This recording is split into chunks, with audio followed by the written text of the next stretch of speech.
Procrastination just seems to be a ubiquitous part of life. Even people that don't seem like they struggle with procrastination will tell you that they struggle with procrastination. I struggle with procrastination. And I think that as a species, we've probably always struggled with this. I mean, the word procrastination has Latin roots, so we're certainly not the first generation of people to deal with this. But what if I told you there's a way to leverage procrastination to your benefit? Well, in this video, I'm going to share a simple way that I use procrastination to help me be more productive. Although for a split second, I thought about playing a bad joke. That's going to be it for me. See you in the next one. Just kidding.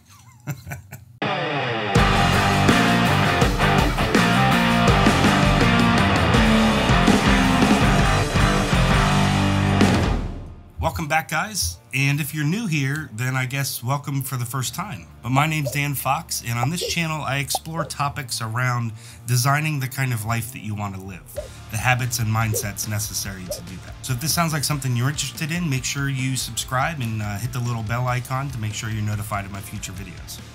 Right now, I am majorly procrastinating on a video I wanted to put together about curiosity. And it's not that I don't want to make the video, I do. It's more like I haven't really found the words yet that I want to say, and so I just keep avoiding making the video. But you may be thinking like, wait a minute, Dan, if you're motivated to make the video, why are you having problems with procrastination? That doesn't really make sense. Now, I too used to think that procrastination was a motivation problem. This is a great reason to take just a little bit of a detour for a minute to do some myth busting. As it turns out, procrastination has been really well studied, and it's actually not a motivation issue. It actually has nothing to do with motivation at all. It's a stress relief response. It's not that we're just horrible people that are inherently lazy. It's a habit that we allow to develop. And understanding it this way as a habit can help us address it better. Like with any habit, good or bad, there's kind of three primary attributes of a habit. First, there's a trigger, then there's a pattern, and then there's a reward. Now, in the case of procrastination, the trigger is some kind of stress. And this doesn't have to be like world-ending levels of stress. It's just a stress that you want to avoid. And that avoidance becomes our pattern. We put off doing the thing because we're trying to avoid the stress that triggered us to begin with. And then, of course, the reward is the instant gratification of not feeling the stress anymore. So you have a trigger, a pattern, and a reward. The problem with procrastination is the reward that we get is not the actual kind of reward we want for long-term success. Quite the opposite, in fact. It tends to come back to haunt us later on down the road. So using my example here, I'm procrastinating because I'm feeling stress about making this video. Not because making the video is the most stressful thing ever, but because I care about the topic and I want to do the topic justice. And this is helpful when you're trying to identify your triggers. You can't ever reasonably expect to avoid triggers. Stressors are going to happen in your life one way or the other. There's nothing you can do about it. So we don't need to worry about addressing the stressors. What we need to worry about is addressing our patterns in response to those stressors. So if I take a minute, step back, consider the real reason that I'm feeling a little bit of stress about making this video, it's because I want to do a good job, which then kicks me into the pattern of avoiding making the video so that I don't fail to do a good job. And then, of course, my reward is I never have to put the video out on the internet for people to critique. So again, we can't do anything about the stressors or the triggers, but we can interrupt our own patterns. So how do you do that? It's actually disturbingly simple.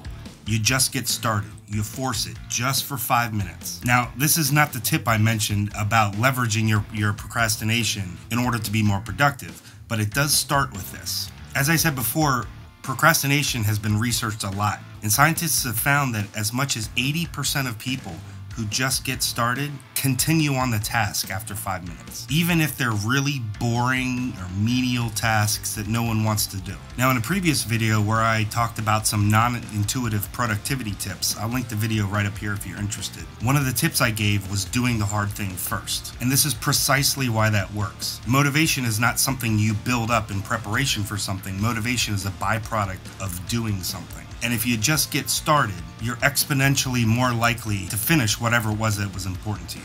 Once we get over the hump of actually starting, we're a lot more likely to finish. Now, I can immediately hear you wondering, but Dan, what about the rest of the time? What about that other 20%? Well, this is where procrastination can be your friend. But in order to explain the technique I use, I need to explain a little bit first about why it works. So, back in the 1920s, there was a Lithuanian psychologist and psychiatrist named Bluma Zeigarnik, and she became really curious about a phenomenon she noticed where Waiters could remember all kinds of complex details about orders for people who haven't paid yet. But as soon as the bill was paid, they'd forget all about it, sometimes even forgetting the people that they served. She was so curious about why this was that she started to study it. Now, years later, she published her findings, and to this day, scientists are still studying this. They call it, appropriately, the Zeigarnik effect. Essentially, it's the idea that we are cognitively wired to seek closure. This is why cliffhangers in your favorite television series make you want to watch more, or why those annoying clickbait article titles work. It's also why we subconsciously remember unfinished tasks, but totally forget about them once they're complete. On one hand, this is why having massive to-do lists does us more harm than good. It causes our brain to stress out about all the things that we're not getting done. But on the other hand, this is the key to leveraging productive procrastination. Alright, so practically what does this mean? How do you actually implement this? Alright, so if you remember back, we started a task, even though we didn't really want to, and we committed to doing it just for 5 minutes. Now, because you started, you're very likely to continue working on the task even after the 5 minutes. But if you're in that 20% of time where that doesn't work, and you still feel yourself really needing to procrastinate, well, just stop.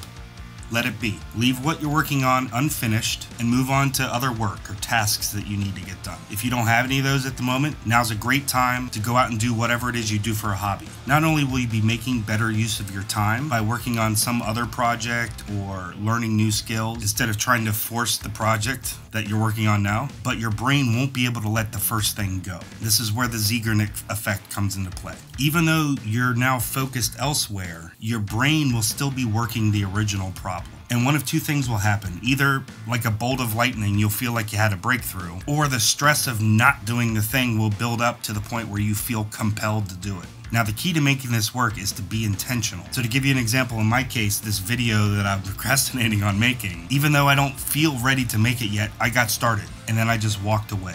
You intentionally let it sit there. You don't plan to get it done some other time. You just totally interrupt it, as if you were mid-sentence and got interrupted. And when I say don't make a plan to finish it, like don't make a plan to finish it. The scientists that have been studying this effect ever since Zeigarnik first discovered it have found out some kind of nuanced caveats. And one of the big problems with making plans is it often triggers the same response in your brain as actually completing the task does. So if you walk away from your work and you make a plan to finish it, you're totally undermining your brain's propensity to remember that you need to finish this thing, even subconsciously. So in my case, I've left the video I was working on totally and annoyingly unfinished. And instead, I'm making the video you're watching now.